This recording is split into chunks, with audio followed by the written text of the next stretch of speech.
Well, good morning, Nunawading Church. Happy New Year. It's really great to finally be here officially now at the church here and starting to get to know some of you.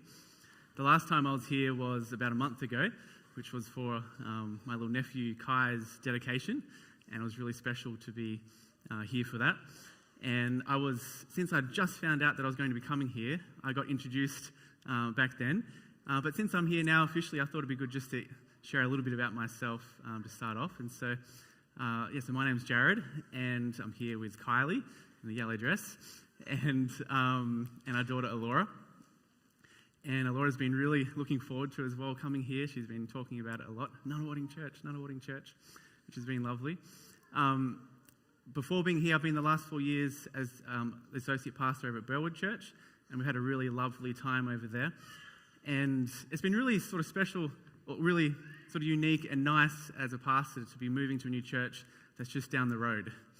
Because the last couple of times we moved, it was a new everything. It was new town, new house, new friends, new grocery store. And to have so much of that the same has meant for a really sort of smooth transition for us. And so we're really enjoying that. Plus, it's nice that some of the connections we've had over there, we can continue, some of their friends. And it means that some of the people here are people that I've come across during my time at Burwood as well. And that's nice to already have a little bit of a head start, even though there's so many more of you still to get to know. Now, this year is going to be a big year for our family because Kylie is 29 weeks pregnant today. And so in March, we've got a baby boy coming, as Steve mentioned. And so when that happens, so that's one of the reasons that I'm just diving straight in beginning of January, because I didn't take as much time off over the year end, because come March, I'll be taking 6 weeks off when the baby comes to try to figure out how to be the parent of 2 little human beings. And so that's quite a daunting prospect.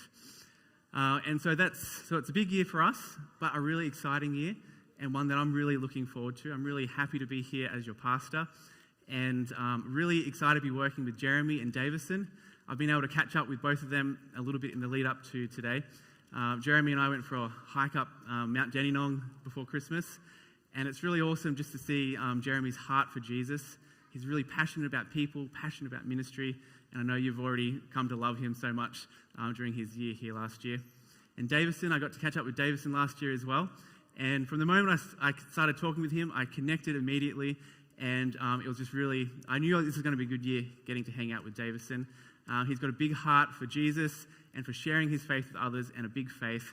And so, Davison, it's so great that you're part of our team here as well. Another thing I'm really looking forward to is just getting to know all of you.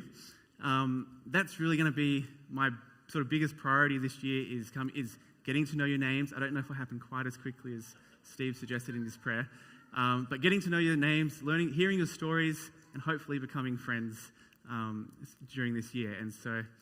And the reason I really want to focus on that is because when it comes to church, it's all about people. Church isn't a building, even though you have such a wonderful facility here. It's not an institution. It's a group of people who are following Jesus together. And so that's why I really want to get to know you, and that's what I'm looking forward to this year. Another reason that I think is going to be a great year, and the reason it is not just because of all the great people that are here, but because Jesus is with us. And we're going to be fixing our eyes on Jesus this year. We're going to be lifting him up. We're going to be worshiping him. We're going to be following him together. And he's going to, I believe, have some really great things in store for us this year. So really looking forward to it. Now, speaking of fixing our eyes on Jesus, you might have seen the title of my message here. Fix your eyes on Jesus because he's fixed his eyes on you. Now, who here loves a good sale? Few people here. Now, I'm not the biggest shopper, but when I do go shopping, I love to get a good bargain. And over the last few weeks, there's been lots of opportunities for bargains. There's been Black Friday sales, there's been Christmas sales, Boxing Day sales, and I've been able to get a few bargains during this time. My most recent one was a new sofa bed, which turned up in a whole bunch of boxes yesterday at our house. And because we're going to have one less room in the house now, so we're going to need a space for my parents to sleep when they come and visit. And we've been looking at this this sofa bed online for a few months and thinking, oh, should we buy it, should we not? I jumped online a few days ago, 30% off, Boxing Day sale, we bought it. What a bargain. Another bargain I got recently was at DFO. Who loves going to DFO here? Anyone? That's one of the best places to get bargains. And I went looking for some new shoes, and I found a pair of new shoes, and they were on a great deal. And when I went to buy them, I realized there was an even a better deal on offer. You could get a second pair for half price. Not half price retail, half price the sale price. And so I bought these shoes, $35, and I walked out of there going, what a bargain! One other bargain I got in the last few weeks was, maybe a month ago, a new cot. Now, I don't know if many of you have been shopping for cots lately, but they're very expensive. And I was thinking, I just bought one not that long ago. Do we really have to buy another cot? So I jumped on Facebook Marketplace. And I got in there, and here was this cot. Retail well over $1,000, $200, excellent condition. I thought, is this too good to be true? Went over to the house, was expecting it to have some sort of problem, saw it, and it was in great condition. I thought, yes, bought it. What a bargain. What a bargain. Well, the reason I'm talking about bargains here today is because I'm going to share with you a story from the Bible about a man who had a bargain. And this was a story told by Jesus, and it was a story told as a parable by him. And it's interesting. It's one of the smallest parables that we see in the Bible, but I want to share it with you because it encapsulates the message that I want us to reflect on today. And so it goes like this. Matthew chapter 13. The kingdom of heaven is like a treasure hidden in a field. When a man found it, he hid it again, and then in his joy went and sold all he had and bought that field.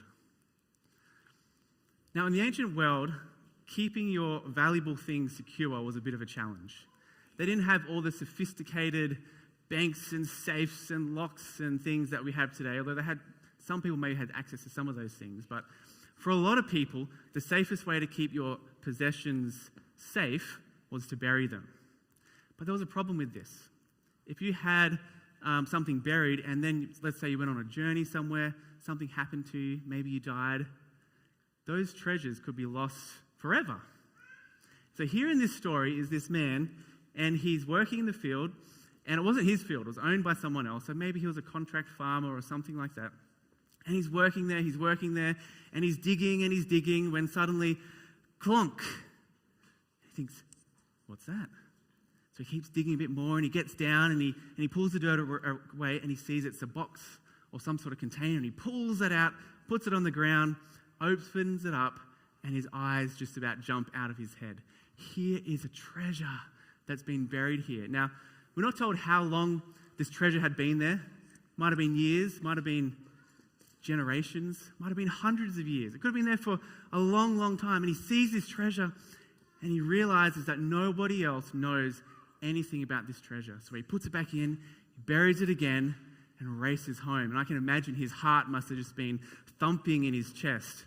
And so he gets home and he jumps on Facebook Marketplace, or whatever his old ancient equivalent of that was, and he starts selling everything that he can. He sells his furniture, he sells his animals, he sells maybe all his spare clothes, he sells his cart and his house and everything. He sells it all. And then he goes and he finds that owner of the field, and I don't know if he overpaid for this, I don't know if the owner was a bit skeptical, but somehow he managed to make this deal happen. And then afterwards, I imagine him just going back, and now I do have a picture there. Now he's so excited, and he races back to the place, and he finds that spot where the treasure is. And he gets down, and he brings it back up once again, this life-changing treasure. And I just imagine he had the biggest joy and the biggest smile on his face. It's now his. Now, so this was a parable. It's a fun little story, but Jesus told it not just because it's a fun little story, but because he wanted to teach something important about the kingdom of heaven. So what does the man in this story represent? What does the treasure in this story represent? Well, to start unpacking this, I want to take us to one of my favorite passages in the Bible, Hebrews chapter 12. And so Hebrews chapter 12, we're going to read verse 1 to 3. And So unpacking what is the significance of this treasure and this man. So it says this. Therefore, since we are surrounded by such a great cloud of witnesses, let us throw off everything that hinders and the sin that so easily entangles, and let us run with perseverance the race marked out for us, fixing our eyes on Jesus, the pioneer and perfecter of faith. For the joy set before him, he endured the cross, scorning its shame, and sat down at the right hand of the throne of God. Consider him who endured such opposition from sinners, so that you will not grow weary and lose heart. Now, there's lots of really great things that we could bring out in this passage. And you might have noticed that little phrase, fixing our eyes on Jesus, that was in our title. But the place I want to start off unpacking here is this verse here. For the joy set before him, he endured the cross, scorning its shame, and sat down at the right hand of the throne of God. Now, of course, this is talking about Jesus here. And the sentence here is pointing us to all of those horrible things that Jesus endured when he was upon the cross. When Jesus was in the lead up to the cross, he was abandoned by his disciples. He was betrayed by one of them. He had to endure this mockery of a trial in the middle of the night.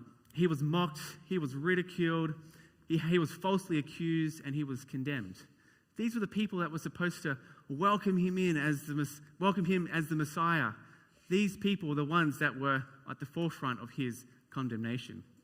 And then at the hands of the Romans, Jesus was whipped and he was beaten and he was abused so terribly. And then finally he was hung up on that awful cross. And even that isn't the whole of it, because as Jesus hung there, he had the weight of the sins of the world crushing him. And he felt that those sins separate him from his Father to the point where he called out, my God, why have you forsaken me?"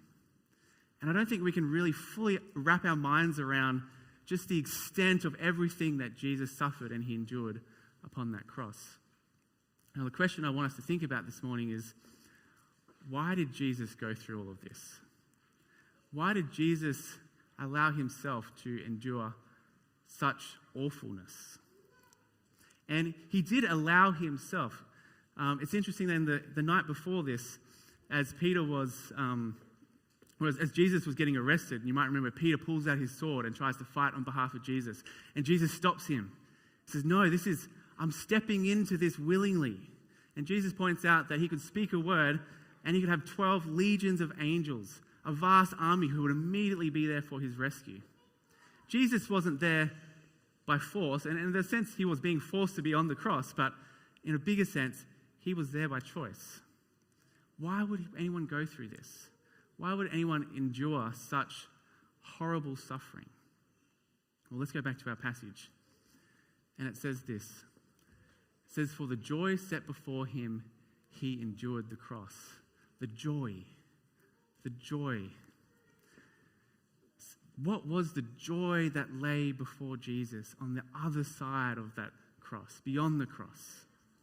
Well, there's one possibility in this sentence here, and it mentions that after Jesus, after he died on the cross, he sat down at the right hand of the throne of God, and that's how the story plays out.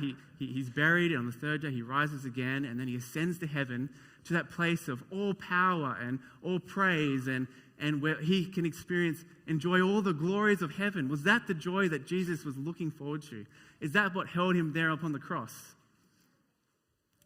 The problem with that being the thing is that so much of that Jesus already had prior to the cross. Before Jesus was that little baby in Bethlehem, Jesus was, he already was God most high in heaven. He was King of kings and Lord of lords. He had all the worship of the angels. He had everything in heaven. There must be something else that was the joy that Jesus was looking forward to. What could that be? And I think if we think about it, there's really just one answer to that. As Jesus was enduring the cross, the joy that he had set his mind on was you. The joy that Jesus had set his mind upon was me. It was us. The joy, the hope of one day getting to enjoy all of eternity with us. That was the thing that held Jesus on the cross. It wasn't the nails That wasn't the thing that held Jesus there. It was the hope of one day experiencing the joy of being with us. I want to share with you a couple verses from Revelation chapter 21, and this is the chapter in the Bible that most beautifully describes this eternal home that Jesus was looking forward to. The new heaven and the new earth where there's no more death or sin or destruction, all these horrible things that we have to endure in this life. And as I read through these verses, I want you to just notice how relational it all is that's being described. And I want you just to try to see Jesus' heart as we read these verses. It says this: I saw the holy city, the new Jerusalem, coming down out of heaven from God, prepared as a bride beautifully dressed for her husband. And I heard a loud voice from the throne saying, "Look, God's dwelling place is now among the people. He will dwell with them, and they will be his people, and God himself will be with them and be their God." What's the thing that's being celebrated here? It's that we're together. God is with us. We're with God. We're living together in the one place, and we never have to say goodbye again. That's the joy that Jesus was looking forward to. Now, one of the things I love about this passage as well is that wedding imagery that's used as you go through here. And I want to share with you a picture here. This was one of the most spectacular days of my life. I remember being up the front of the Murwillumbah Seventh-day Adventist Church, seeing those doors open at the back, having that music play. I can still hear it in my mind as I think of it, as I see this picture, and having Kylie looking her most beautiful, walking down the aisle as my bride. And what a moment of joy. And knowing that I get to spend the rest of my life with that person.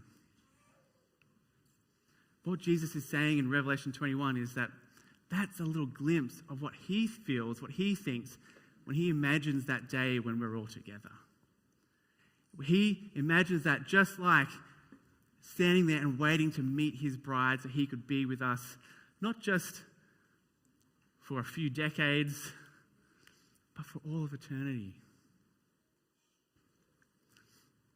So when you see Jesus and you picture Jesus on the cross, I want you to just picture him with his arms out there saying, "This is how much I love you. This is how much you're worth." But you know what? It's even better than that. The cross alone doesn't reveal the whole of God's love. God's love, in fact, is even bigger than the cross. It's even better than the cross. Well, what do I mean by that? I want to share with you a little thing that jumped out to me in this passage here. So it says, "For the joy set before him, he endured the cross, scorning its shame." Now that phrase, scorning its shame. So because it's a passage that is one of my favorites, I've read this lots of times, and for a long time that phrase, scorning its shame, was quite baffling to me. Some other translations say despising the shame or disregarding the shame. What does it mean that when Jesus was on the cross that he scorned its shame? Well, I looked up the Greek word for that word scorning in my Greek-English dictionary, and this is what it said. So the Greek word is kataphroneo, and it means to consider something not important enough to be an object of concern when evaluated against something else. Can you see where this is sort of going here? So I want to sort of take this meaning here and place it into our scenario. So imagine Jesus. He's considering the cross, and over here is the joy of spending eternity with us. Over here is all the awful things that he would have to endure on the cross. And he's evaluating these two things. And what this is saying is that when Jesus put these things together, the cross was nothing. The cross was nothing. The price of the cross was nothing compared to the reward of the cross. When Jesus looked at these two things, he said, "What a bargain. What a bargain. I'm willing, it's going to cost me everything, but wow, I'm going to get so much more in return." So I want you to know today that you are incomprehensibly loved by God. So much so. And you are that treasure. You're the treasure. Jesus is pursuing you. He's given up everything to get you. And even then he says, "What a bargain. What a bargain. What a bargain." So how do we respond to this? How do we respond to God's love that he's shown towards us? Well, when Jesus came down to this earth, he had his eyes fixed on you. When Jesus hung there upon the cross, he had his eyes fixed upon you. Jesus now invites us to fix our eyes upon him. He invites us to flip the parable around and make him our treasure. Make him our treasure that motivates us. Just as Jesus endured the challenges that lay before him by fixing his eyes on the joy of spending eternity with us, Jesus now invites us to fix our eyes on the joy of spending eternity with him.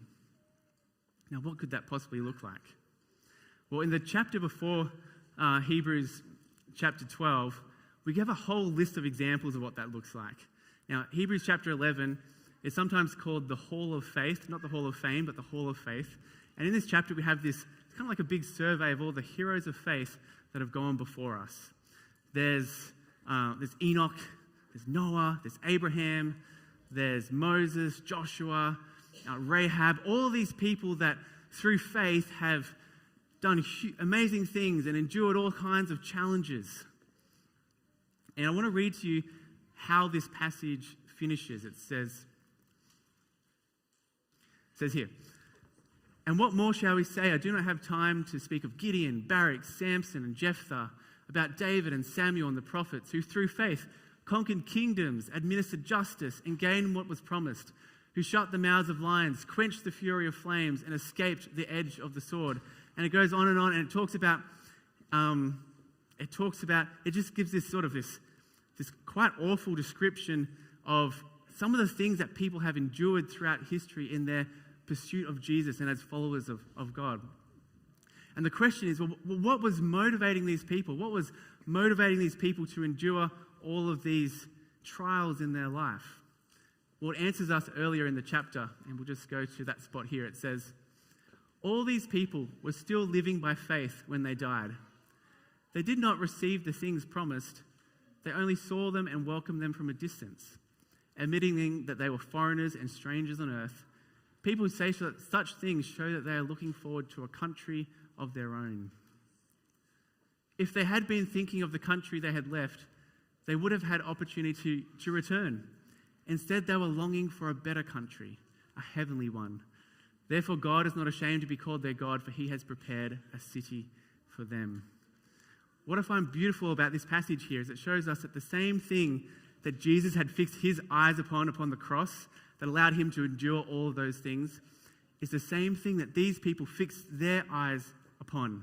They were looking forward to that hope, to that heavenly country, to that city that God had prepared for them, where they would get to spend eternity with their Maker. I want to finish by sharing with you a quote from Ellen White. And Ellen White, as many of you know, is one of the pioneers of the Seventh-day Adventist Church. And throughout her life, she experienced lots of different visions. But I want to share with you a little quote from her first vision. And during this, so let me sort of set the scene. So Ellen, she's praying in her house, and the Holy Spirit brings this vision to her, and she first sees this big pathway. And there's this long path, and the people of God are walking along this path. At the end of the pathway is the city of God. To the left and to the right are all these dangers and trials and trappings and things that are along the path of life. Now in front of them they see Jesus. And as you read through it, she describes that as long as they kept their eyes fixed on Jesus, he would safely lead them all the way to their eternal home in that city.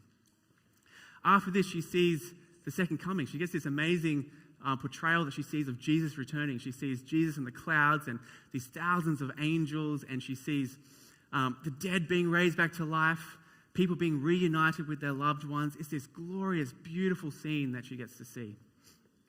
Then they get taken up to heaven, and they see the heaven and the new earth, and it's glorious. It's beautiful. It's wonderful. There's the tree of life. There's the throne of God. There's all of these nature things like flowers and fruits and animals, but completely perfect and renewed, just as God had originally created them to be. And it's this scene where she's just just gets this glimpse of the beautiful hope that lies in the future. And at this moment, she's there, and she sees these two men come over and start talking to her. And their names were Fitch and Stockman.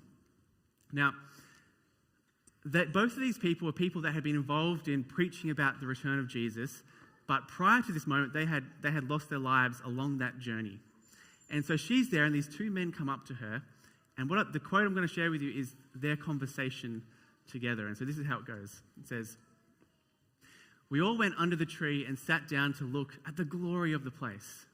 When Brethren Fitch and Stockman, who had preached the gospel of the kingdom and whom God had laid in the grave to save them, came up to us and asked what we had passed through while they were sleeping." So they come here and they say, "Now we missed out a lot of the story. Can you fill us in? What were the challenges? What were the trials that you had to go through on the journey along the life's path?" And this is what Ellen White and the others there respond with.